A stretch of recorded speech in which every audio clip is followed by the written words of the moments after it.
그럼 시작할까요?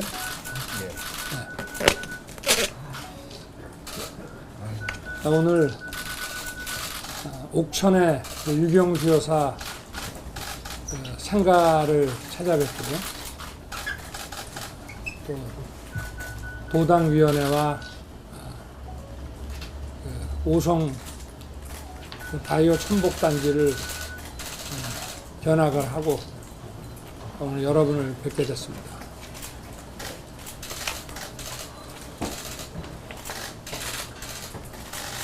충북은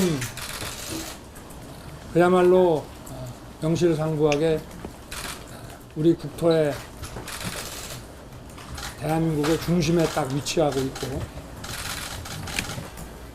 또 우리 지역민의 정서도 중화와 이 중용의 정신을 가지고 대한민국의 이 여론과 생각의 균형추 역할을 하고 있을 뿐 아니라 국민 전체 민심의 바로미터라고도 알려져 있습니다. 역대 아마 건국 이래 역대 대선에서 충북에서 이기지 않고 선거를 승리한 적이 없다고 할 정도로 우리 여기 충북민의 그 민심이 정말 그 균형추와 바로미터 역할을 하는 것 같습니다.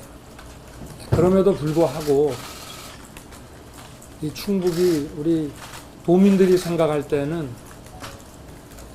많이 소외되고 다른 지역에 비해서 좀 많이 인재 등용이라든가 정부의 그 SOC 투자라든가 이런 측면에서 많이 외면당해 왔다는 그런 생각을 하고 계십니다. 저희들이 보기에도 아까도 도당 그 위원회 갔다가 여러 위원님들한테도 말씀을 드렸지만서도 이 지역의 훌륭한 인재들이 국가의 그 최고위직에 많이 오르지를 못했고, 또 대한민국의 중심에 위치하고 있으면서도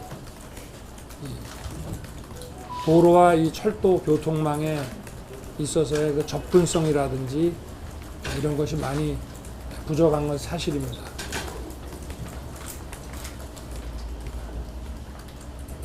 그러나 한편 조금 전에 그 방문했던 오성 그 복합 그 바이오 단지를 보니까 여기서 대한민국의 그 미래 희망을 좀 찾을 수 있겠다는 생각이 강렬히 들었고, 제가 이번에 국민들과 함께 정권을 교체해서 집권을 하면은 이 충북 지역에 첨단 그 산업들이 위치할 수 있도록 적극 지원하고, 이 지역이 수도권과 또 우리 남부권의 허브가 되고 접근성이 강화되도록 교통망을 확충하고 지역민들의 오랜 수건인 청주 도심을 관통하는 제4차 국가 철도망 계획을 적극 검토하도록 이렇게 하겠습니다. 제가 지금부터 우리 기자분들께 질문을 좀 받도록 하겠습니다. 제가 먼저 좀 질문 드리겠습니다. 같은 당 그 국민의힘 홍준표 후보께서 윤 후보님을 좀 이렇게 비판하시는 그런 게 있는데 전혀 뭐 대응하시는 걸 못 봤습니다. 글쎄, 뭐 제 스타일이라고나 할까요? 제가 과거에 뭐 검찰총장으로 있을 때도 뭐 추미애 장관의 뭐 이런 발언에 대해서 제가 뭐 거의 대꾸한 적이 없으니까 뭐 그렇게 이해를 해주시길 바라겠습니다. 제가 할 일만 하면 되는 거 아니겠습니까? 홍준표 후보는 이제 지지율이 이렇게 상승하고 있고 그런 상황에서 좀 가만히 계시는 게 다 저는 모든 것은 우리나라 국민이 굉장히 현명하시기 때문에 국민들의 판단에 따르면 되고 국민들의 판단에 승복하면 된다고 저는 생각합니다. 네. 오늘 네. 충북 첫 일정으로 네. 유경수 여사 생가를 방문하셨는데 네. 어떤 의미가 좀 있다고 생각하세요? 제가 정치인으로서 이 충북을 찾아뵙는 데 있어서 그 첫 번째 지역으로 그 옥천의 그 여사님의 생가를 그 예방하는 것이 맞다는 그런 판단이었고, 이 문제를 뭐 박근혜 전 대통령의 그 사건과 관련지어서 말씀하시는 분들도 있지만, 유경수 여사는 그 따님이나 또는 남편인 박정희 대통령과는 또 별개로 그분께서 생전에 우리 대한민국 국민에게 보여주신 그런 어진 모습은, 저도 제가 중학교 2학년 때 나이 49에 서거를 하셨는데, 유경수 여사를 비판하는 분은 우리 국민 중에 저는 거의 없었던 것으로 기억을 하고 있고, 지금도 마찬가지 아닌가 싶습니다. 그래서 저는 이 충북 지역이 낳은 어떤 어진 그 여성의 상으로서 충북의 그 자랑이 아닌가, 저는 그렇게 생각을 합니다. 네. 관련돼서 하나만 더 네. 여쭤보겠습니다. 오늘 현장에서 그 유 여사님의 네. 그 낮은 모습, 뭐 네. 약자들을 위한 모습을 굉장히 네. 강조하셨는데요. 네. 앞으로 이제 공약을 만든다든지 전략을 짜실 텐데 네. 어떤 그런 정신을 좀 담을 생각이 있는 좀 그런 발표였는지 좀 궁금하거든요. 그래서 제가 비전 뭐 경선에 아직 돌입하지 않았습니다만 며칠 전에 했던 비전 발표회에서도 차기 정부가 출범을 하면, 제가 집권을 하면 가장 먼저 해야 할 일로서 코로나로 인해서 빈곤계층을 벗어나지 못하거나 실업이 장기화된 분들에 대해서 가장 먼저 국가가 손을 잡아서 끌어올려야 된다고 이제 말씀드렸고, 그리고 국가의 정부의 존재 이유라는 것은 그 위기 시에 그 국민을 보호해야 하고, 또 어려운 취약계층에 있는 국민들을 보호해야 하는 것이 국가의 또 정부의 가장 중요한 존재 이유라고 저는 생각을 하고 있습니다. 그래서 그건 뭐 아무리 강조해도 지나치지 않고, 우리가 이제 산업을 부흥하고 경제를 성장시키는 데 있어서 어떤 그 로드맵으로 갈 것이냐 하는 것에 대한 선택 문제와는 변론으로 그 사회적 약자, 취약계층, 또 어떤 위기에 직면해서 어려운 그 상황에 빠진 국민들을 보호하고 지원하는 것은 국가와 정부의 가장 기본 임무라고 저는 생각합니다. 그 앞서 도당에서 네. 지역 균형 발전 네. 정책이 제대로 이행을 못하는 데는 그 대선 주자를 포함해서 네. 공약을 남발했지만 제대로 이행하지 못했기 때문에 말씀을 해주셨는데 네, 네.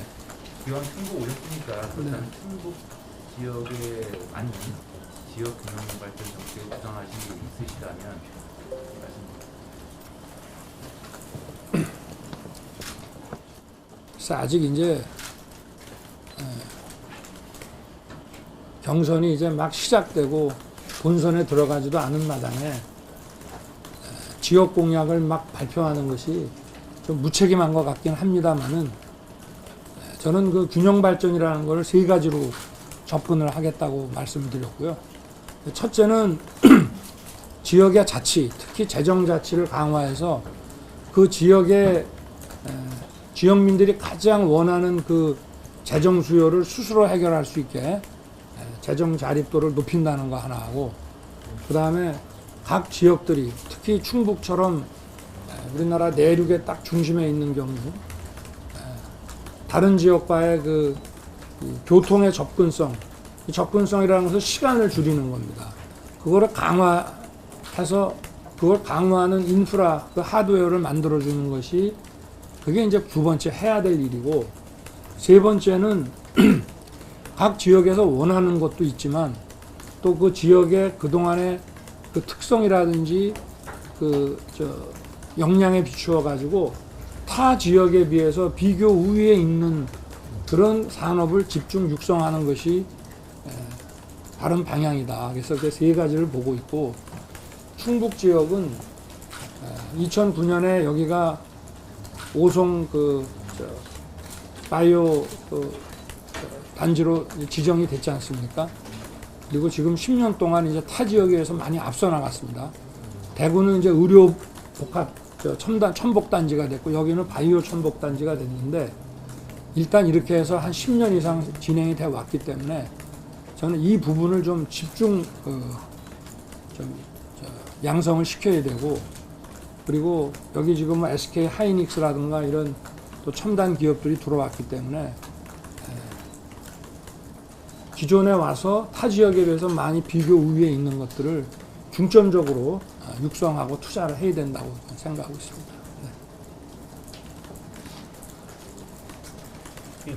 네.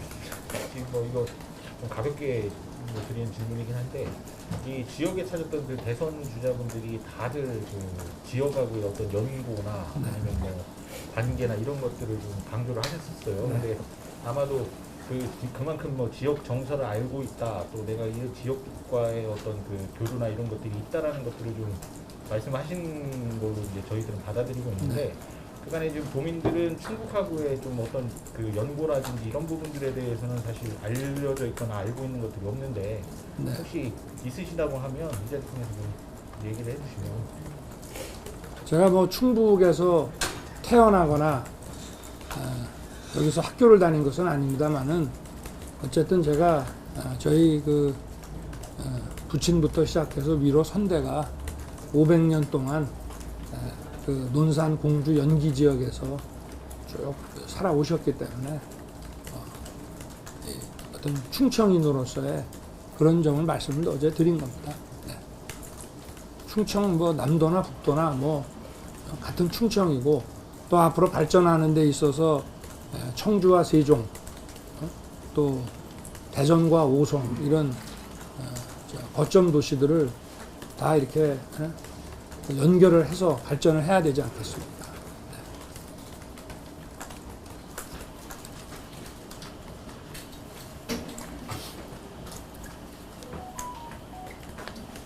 네, 추가 질문. 네.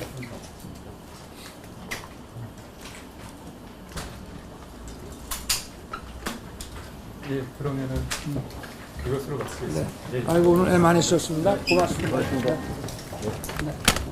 고맙습니다. 고맙습니다. 네.